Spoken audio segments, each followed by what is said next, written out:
২০০৫ সালের কোনো একদিন হুম। আমি একটা ব্রিজিং এর বিরুদ্ধে প্রতিবাদ করেছিলাম। আর এই মুহূর্তে যাকে স্টুডিওতে দেখতে পাচ্ছেন তিনি হচ্ছেন ইমতিয়াজ রহমান ইনু। এই মানুষটি আমাদের আজকের ভালোবাসার বাংলাদেশের অতিথি, যিনি এসছেন সুদূর সিলেট থেকে। আমরা কথা বাড়াবো না, তাকে একটু স্বাগতম জানাই, ওয়েলকাম জানাই আমাদের ঢাকা এফএম স্টুডিওতে। কেমন আছেন ইনু আপনি? আলহামদুলিল্লাহ ভালো আছি। আচ্ছা, আপনি কখন রওনা দিয়ে কখন পৌঁছেছেন? আমি সকাল ১০টার গাড়িতে উঠছি। উঠে প্রায় রাত ৭:৩০ বেজে আমি হায়দ্রাবাদে আসছি। তারপর আবার সায়েদাবাদ থেকে থেকে এখানে এইখানেই আসছি আরকি আমি। বাবা! আচ্ছা ঠিক আছে। এখন আপনাদের এই মুহূর্তে যারা আমাদেরকে দেখতে পাচ্ছে এদের মধ্যে অনেকেই সিলেট থেকে আছে। একটু সিলেটি ল্যাঙ্গুয়েজে তাদেরকে কিছু বলেন তো। আপনারা সব কিতা বালা আছেননি? আর কিছু? আজকে আ একটু বেশি, বেশি করে জি। সিলেটবাসীদের বলেন লাইভটা শেয়ার করতে। আমি সিলেটের ১ম মুসলমান এলাকার ছেলে। আমাদের সিলেটে যারা আছো তাদের সবার কাছে আমার অনুরোধ রইব যে তোমরা একটুক এই জিনিসটা একটুক শেয়ার করো এবং কমেন্ট লিখবা এবং এজন্য শেয়ার করবা তোমরা যে অন্ধকার জগতে যারা আছে যে আজকে আমার মতো যেন সবাই ফিরে আসে আলোর পথে। এজন্যই তোমরা এই জিনিসটা শেয়ার করবা একটুক। আচ্ছা, সিলেটের ল্যাঙ্গুয়েজে ভাইদেরকে কি বলে? ভাইদেরকে আমরা ভাই বলি, ভাই সাব কই। ভাই সাহাব। ঠিক আছে তাহলে একটু বলেন ভাই সাবদেরকে। ভাই সাবরা কেমন আছে? আরেকটু মাতেন, আরেকটু মাতেন। জি ভাই সাবরা কিলা আছেন? আপনারা ভালো আছেননি? শীতল সবাই মিলিয়া লেপর তলে বুইয়া বুইয়া কিতা ফেসবুক দেখরানি। আর ফেসবুকে যদি আমরা লাইভও দেখো ঢাকা এফএম রেডিওতে একটু লেখুকা এবং যদি আপনারা কেউ যদি মাদকাসক্ত থাকে তারা কিলার বালা পথে আনা যায় এই বিষয়ে হয়তো আমি যতটুকু জানি আপনারা আমি পরামর্শ দিব ততটুকু। হ্যাঁ, নাইস। ঠিক আছে। আপনি ভালো আছেননি? দিগেশ দেব জানিয়েছেন। আমি ঢাকা মালিবাগ থেকে দেখছি রাফিক আছেন। Thank you, thank you. আই বালা আছি। আপনি কিতা আছুন? কামাল হোসেন বলেছেন না এটা হয় না, এটা সিলেটি না, এটা সিলেটি না। সিলেটি শুধু সিলেটি ল্যাঙ্গুয়েজে আজকে কথা হবে, ঠিক আছে? বাট তার আগে আমরা গল্পটা শুনি ইন জেনারেল। ওকে ইনু, জি কেমন আছেন সর্বোপরি বলেন? জি জি সর্বোপরি আপনাদের দোয়ায় অনেক ভালো আছি। আচ্ছা, আপনি চাইলে হেডফোনটা পরে নিতে পারেন। হেডফোনটা পরবেন? না ধন্যবাদ আমি আচ্ছা। শুনতেছি। ঠিক আছে। হেডফোনটা পরলে আপনি আরো ভালো শুনতে পাবেন। আচ্ছা একটু এই যে হেডফোনটা এটা আমাদের টেকনিক্যাল আচ্ছা টিম আপনাকে পরিয়ে দিচ্ছে। হ্যাঁ, জি ঠিক আছে? জি এখন আমাকে শুনতে পাচ্ছেন ঠিকঠাক ভাবে?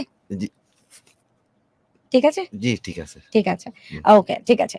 এইবার তাহলে আমরা ইনু আপনার গল্প তো শুনবো। একটু ছোট্ট করে আপনার ছোটবেলাটা একটু শুনে নিই। কি করেছেন? আপনার ফ্যামিলিতে কে আছে? আমার জন্ম ১৯৮৮ সালের ১ই নভেম্বরে। আমার বাড়ি সুরমা নদীর তীরে কুশিঘাট বুরহানাবাদ এলাকায়। আ ছোট্টবেলা আমি খুবই দুষ্ট ছিলাম। হুম, হুম। খুবই দুষ্ট ছিলাম।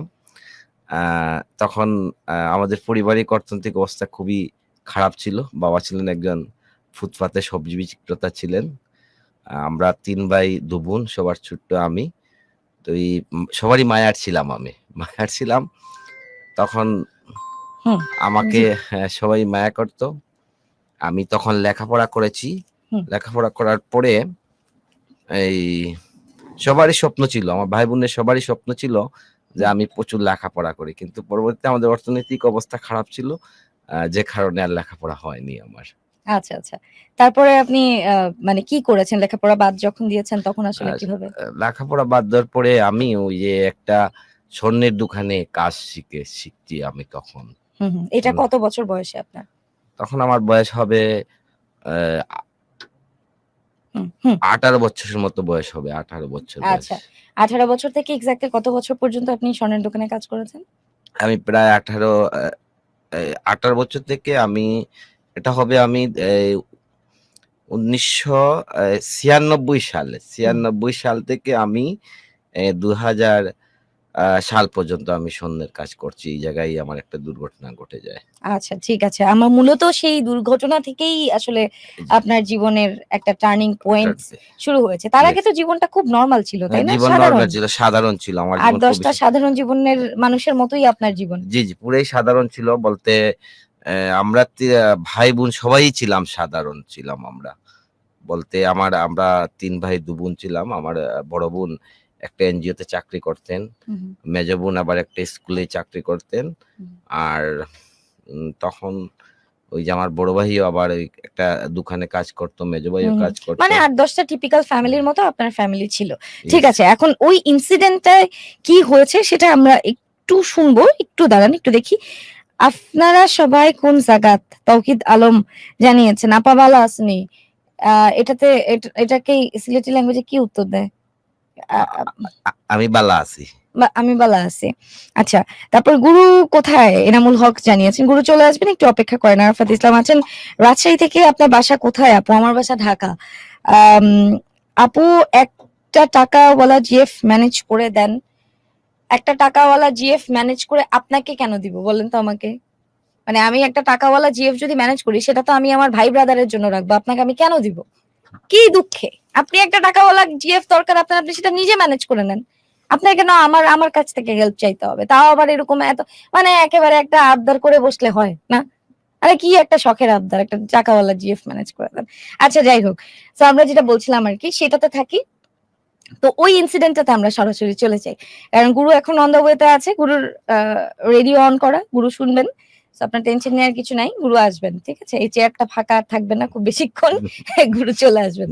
ওই ইনসিডেন্টে আমরা সরাসরি চলে যাই, যেই ইনসিডেন্টটা বা যে ঘটনাটা মূলত আপনার জীবনের একটা মানে টার্নিং পয়েন্ট বলতে পারেন। যেই ঘটনা ঘটার পর আপনার এই অন্য ৮-১০ জন মানুষের মতো স্বাভাবিক টিপিক্যাল জীবনটা আর স্বাভাবিক থাকেনি, যেটা অস্বাভাবিক হয়ে গেছে, সেই ঘটনাটা আমরা শুনি। ধন্যবাদ। ২০০৫ সালের কোন একদিন হুম। আমি একটা ইভটিজিং এর বিরুদ্ধে প্রতিবাদ করেছিলাম। ইফটিজিং এর বিরুদ্ধে। জি। হুম, হুম। কারণ প্রতিবাদ করাটাই ছিল আমার জীবনের সবচেয়ে বড় কাল। ইফটিজিংটা কি নিয়ে ছিল? মানে ওইটা কিরকম ইফটিজিং? একটা ইভটিজিংটা ছিল একটা মেয়েকে নিয়ে। মানে হুম, মেয়েটা কলেজে যাচ্ছে, তার সাথে প্রতিদিন লাগা হতো। হুম, হুম। তো এটা প্রতিবাদ করাটাই ছিল আমার সবচেয়ে জীবনের বড়ই কাল। তখন এটা প্রতিবাদ করি। তখন কিছুদিন পরে আমার প্রতিবাদ কিরকম প্রতিবাদ করেন? প্রতিবাদ মানে আমি এই জায়গায় বলছি যে প্রতিবাদটা এই ধরনের যে তুমি সবার মা বোন আছে, এভাবে রাস্তায় একজন মানুষ মেয়েকে উত্তেজিত করা যাবে না, তাকে বিভিন্ন ধরনের কথাবার্তা বলা যাবে না। এবার কথা বলছি আরকি। এগুলা কি মানে এলাকার বখাটে ছেলে? বা এরকম ইয়েস নাকি না তারা, বকাট। নাকি তারা আসলে মানে তাদের পাওয়ার আছে বা এলাকার এলাকার তাদের পাওয়ারফুল ক্ষমতা ছিল? ছিল। হ্যাঁ, জি, ক্ষমতা জি, ছিল। জি। হ্যাঁ। ইয়েস। হুম, হুম। তখন ওইটা করার পর কিছুদিন পর ওইটা আমার জন্য একটা কাল হয়ে দাঁড়ায়। হুম। একটা টেক্সট আছে, হাসান তারেক বলেছেন, আমি ওনাকে চিনি, ওনার সম্পর্কে জানি। ওনার সাথে আমার শেখ হাসিনার জাতীয় যুব উন্নয়ন ইনস্টিটিউটে বিনিময় কর্মসূচি ২০১৮ তে পরিচয়। আচ্ছা, হাসান তারেক জি, বলেছেন। হ্যাঁ। তখন ও তখন এই প্রতিবাদ করার পর কিছুদিন পরে হুম, আমি তো আমার সকালে কাজে যাই। হুম, দুপুরে রাত্রে ৮টা-৯টার দিকে বাসায় আসি। হুম, হঠাৎ শুনি যে আমাদের রাত্রে পাঞ্চিপথ একটা, আমার বাড়ির সামনে একটা পথ আছে পাঞ্চিপথ। হুম, হুম। এই জায়গায় বিচার ডাকা হয়েছে। তো আমি কাজ থেকে হাত পাও ধুয়ে যাই। এটা কবের ঘটনা? মানে আপনি এটা প্রতিবাদ ২০০০ সালের না, কোনো না, আপনি একদিন। প্রতিবাদ করার কতদিন পরে আসলে? এই প্রতিবাদ করার ১ মাস পরে ১ হবে মাস এবার। পরে হবে। হ্যাঁ। তখন আমি ওই আসি হাত পা ধুই, খাবার-দাবার খাই। তখন আমার মা বলে যে, "ওই জায়গায় একটা চুরি হইছে। ওই জায়গায় তোকে বলছে তুই ছিলে ওই জায়গায়।" আমি ভাবতে পারলাম না, আমি তো এই জায়গায় ছিলাম না। আমাকে কেন দোষী করা হচ্ছে এই জায়গায়। পরবর্তীতে আমি যাইনি বিচারে। আমার বাবাকে নেওয়া হয়েছে, আমাকে নেওয়া হয়েছে। বিচারে ডাইরেক্টলি সরাসরি আমাকে অপরাধী চিহ্নিত করা হয়েছে। রায় দেওয়া হয়েছে। তখন আমার বাবা ক্ষমা চেয়েছেন তাদের কাছে। আমার ছেলে ভুল করছে। আমাদের তখন এলাকায় তো কোনো লাঠি নেই, কোনো হুম। ইয়ে নেই আমাদের। তখন আমার বাবা ক্ষমা চাচ্ছেন বিচারের কাছে। পরবর্তীতে ওই রাত সারারাত খুবই কষ্ট, ঘুম হয় না।